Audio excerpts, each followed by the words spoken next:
Bienvenidos a la Biblioteca de la Grandeza. Yo soy Joana Flores y comparto con ustedes las enseñanzas principales de los libros, recursos e información disponible y valiosa de los grandes mentores, líderes y las personas más exitosas del planeta. Mi misión principal es inspirarlos a encontrar su grandeza interior, para que sean la mejor versión de sí mismos y vivan la vida de sus sueños. Este episodio número 12 se va a tratar acerca de las enseñanzas más importantes desde mi punto de vista del libro Padre Rico, Padre Pobre de Robert Kiyosaki. Aquí les voy a indicar algunas de sus enseñanzas. Tuve dos padres, uno rico y uno pobre. Uno tenía un doctorado, licenciatura, y mi otro padre no pasó de segundo de secundaria. Al morir, uno le heredó decenas de millones de dólares a su familia, a grupos de caridad y a su iglesia. El otro solo dejó facturas pendientes por pagar. Ambos eran fuertes, carismáticos e influyentes. El hecho de tener dos padres me dio la oportunidad de comparar sus puntos de vista, el de un hombre rico contra el de un hombre pobre. El problema fue que en ese momento el rico aún no se había vuelto rico y el pobre tampoco era pobre del todo. Ambos estaban al inicio de sus carreras y enfrentaban dificultades familiares y económicas. A pesar de ello, sus puntos de vista respecto del dinero eran muy distintos. Por ejemplo, uno de mis padres decía: el amor por el dinero es la raíz de todos los males, mientras que el otro afirmaba: no tener dinero es la raíz de todos los males. Una de las razones por las que la gente rica siempre puede generar más dinero y los pobres empobrecerse más es porque los temas financieros se enseñan en la escuela y no en la casa. Por ejemplo, uno de mis padres tenía la costumbre de decir: no puedo darme ese lujo. El otro, en cambio, me prohibió repetir esas palabras. Él insistía en que en lugar de eso me preguntara qué tendría que hacer para darme ese lujo. La primera te deja sin opciones y la segunda te obliga a pensar para encontrar respuestas. Cabe señalar que mi padre rico no quería decir con esto que debía comprar todo lo que quisiera. En realidad, él era un fanático del ejercicio mental y consideraba que el cerebro era la computadora más potente del mundo. Decía: mi cerebro se fortalece todos los días porque lo ejercito, y entre más fuerte se hace, más dinero puedo producir. Creía que afirmar no puedo darme el lujo escondía tras de sí una especie de flojera mental. Aunque mis dos padres trabajaron con ahínco, llegué a notar que en lo referente al dinero, uno de ellos dejaba que su cerebro se echara a dormir, en tanto el otro tenía la costumbre de ejercitarlo. A largo plazo, el resultado fue que uno se fortaleció en el aspecto económico y el otro se debilitó. Uno de mis padres me hacía esta recomendación: estudia mucho para que puedas conseguir empleo en una compañía importante. El otro me recomendaba: estudia mucho para que encuentres una compañía importante y puedas adquirirla. Uno decía: no he podido volverme rico porque los tengo a ustedes, hijos. El otro afirmaba: debo ser millonario porque los tengo a ustedes, hijos.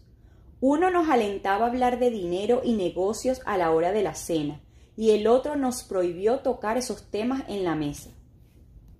Uno decía: si se trata de dinero, vete a la segura, no corras riesgos. El otro recomendaba: aprende a lidiar con los riesgos. Uno creía: la casa es nuestra mayor inversión y nuestro activo más importante. El otro sostenía: mi casa es un pasivo, y si para ti representa el activo más importante, estás en problemas. Uno de mis padres batalló bastante para ahorrar unos cuantos dólares. El otro realizó inversiones.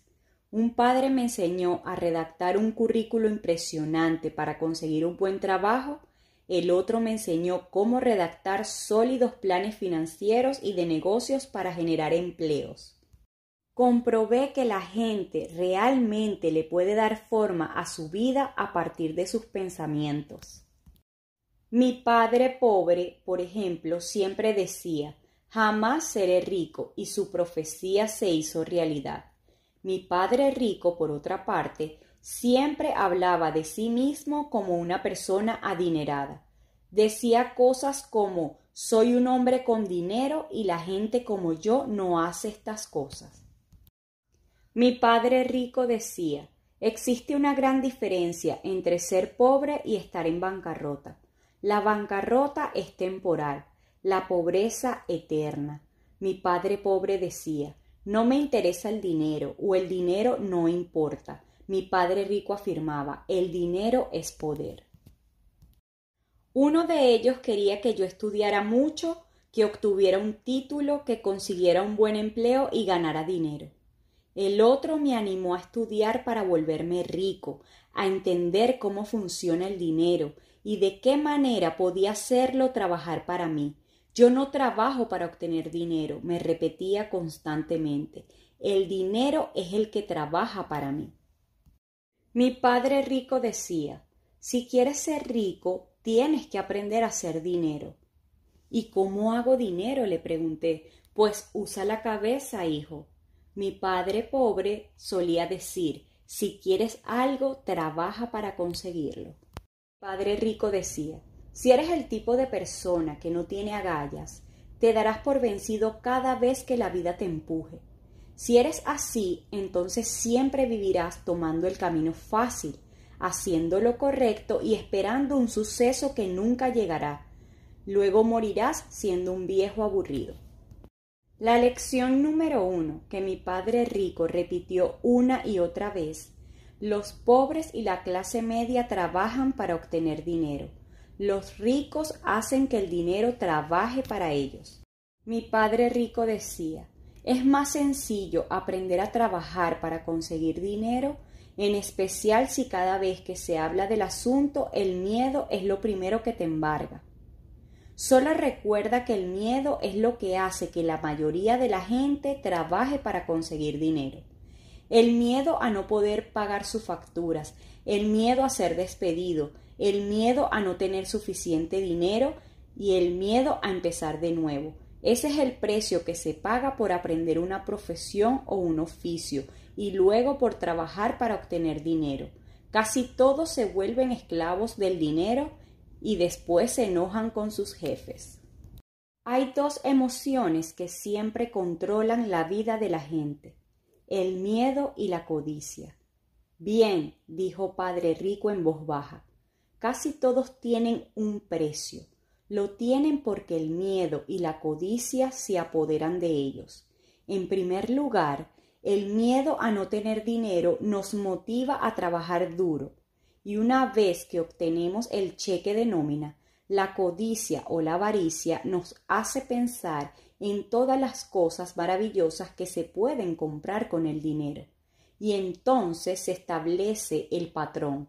¿Cuál patrón?, pregunté. El patrón de levantarse, ir a trabajar, pagar recibos y otra vez levantarse, ir a trabajar, pagar recibos. Hay dos emociones que siempre controlan la vida de la gente: el miedo y la codicia. Si le ofreces más dinero, continuará por siempre en ese ciclo y gastará más cada vez. Eso es lo que yo le llamo la carrera de la rata. La ignorancia es lo que intensifica el miedo y el deseo. Padre Rico continuó explicando que la vida humana era una batalla entre la ignorancia y la iluminación. Padre Rico continuó explicando que la vida humana era una batalla entre la ignorancia y la iluminación. Nos dijo que la ignorancia se impone cuando la gente deja de buscar información y de tratar de conocerse a sí misma. La batalla es una decisión que se toma en un instante y consiste en aprender a abrir o cerrar la mente. No olviden que si no están al tanto de que el miedo y el deseo controlan su pensamiento, pueden hacerlo caer en la más grande trampa que existe, Lo verdaderamente cruel es pasar la vida con miedo y nunca perseguir tus sueños. Aprende a utilizar tus emociones para pensar, pero no pienses con tus emociones. Recuerden lo que ya les dije. Un empleo es una solución de corto plazo para un problema permanente. La mayoría de la gente solo tiene un problema en mente y es un problema inmediato. Los recibos que debes pagar a final del mes es una situación intrincada que preocupa a todos. En resumen, tomar la decisión de poseer una casa demasiado costosa en lugar de comenzar un portafolio de inversiones tiene sobre el individuo un impacto que se manifiesta en por lo menos 3 maneras siguientes: pérdida de tiempo en que otros activos pudieron aumentar de valor, pérdida de capital adicional que pudo invertirse en lugar de usarlo para pagar los altos costos de mantenimiento que están relacionados directamente con la casa, y pérdida de educación. Con frecuencia la gente incluye su casa, sus ahorros, sus planes de retiro en la columna de activos. Como no tiene dinero para invertir, sencillamente no lo hace. A pesar de todo lo anterior, no significa que no debas comprar una casa. Lo que quiero decir es que debes entender la diferencia entre un activo y un pasivo. Si yo quiero una casa más grande, entonces primero debo adquirir activos que generen el flujo de efectivo para pagarla. Los ricos compran activos, los pobres solo incurren en gastos. La clase media compra pasivos que cree que son activos. Los ricos se enfocan en sus columnas de activos, mientras toda la demás gente se concentra en sus estados financieros. Se trata del episodio.